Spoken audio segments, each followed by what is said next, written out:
tervitused kõigile La Gomera saare pealt, mis on Tenerife saarest 40 kilomeetri kaugusel ja praegu me oleme minemas siis Karajonai rahvuspargi ja praegu oleme teel siis selle kõige kõrgemasse tippu mööda imelist matkarada ja vaata, selline näeb see välja siis poole tee pealt.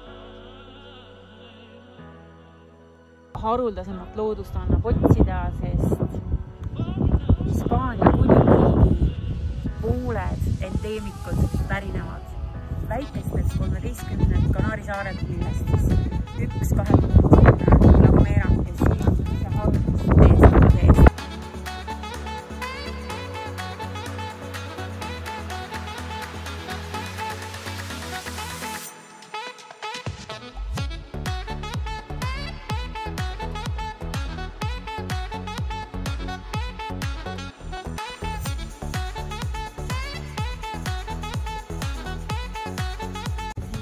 Avenakkuri ära renoveeritud, see on nagu majaks selline majutus, kus saate olla siis täiesti kohalike külakeses.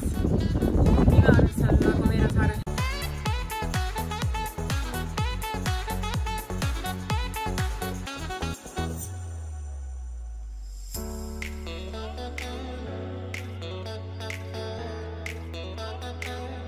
Ootame kõiki uuesti esimeste lendudega tagasi Tenerifele, et saaksite tulla meie La Gomera ekskursioonile ja kui vaja, siis anname juhiseid, kuidas minna sellistesse nurkadesse, mida keegi ei tea, kui tavalise grupiga ei pääse. Ootame kõiki!